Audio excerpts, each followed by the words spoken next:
presented by Nirala Music Darbhanga। गे केतनो दई छा तइयो मन नहीं भरै है गे केतनो दई छा तइयो मन नहीं भरै है गे छौरी चुमा फेन ले बहु गे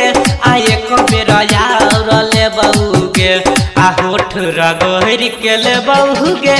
लिपि सटी कचाई के जे बहु गे छौरी चुमा फेन ले बहु गे आए कबेरा यार ले बहु गे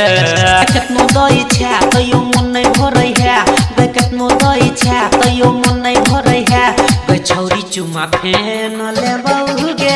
आए कबेरा यार ले बहु गे आ होठ रगहर के ले बहु गे लिपि सटी कचाई के जे बहु गे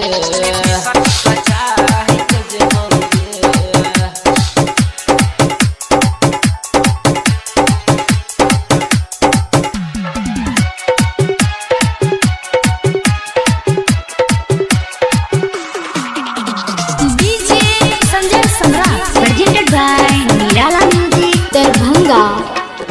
एक दिन तोरा घरे गेल रहियो आई हमारा घरे आ जई है एक दिन तोरा घरे गेल रहियो आई हमारा घरे आ जई है सखी के संगे ना आई है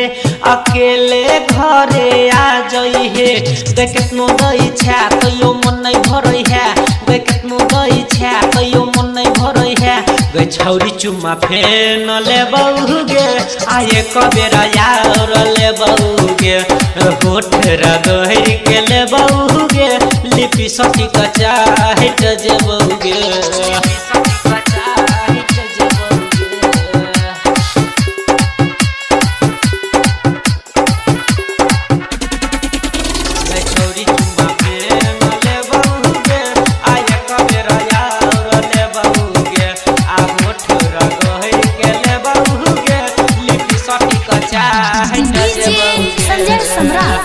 presented by Nirala Music Darbhanga।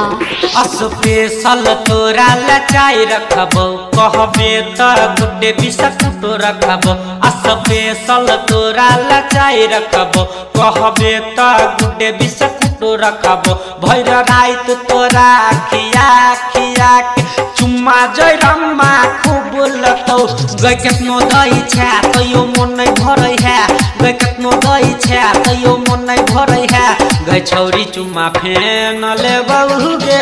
आए कबेरा यार ले बहु गे आ होठ रगहर के ले बहु गे लिपि सटी कचाई के जे बहु गे Nirala Music Darbhanga।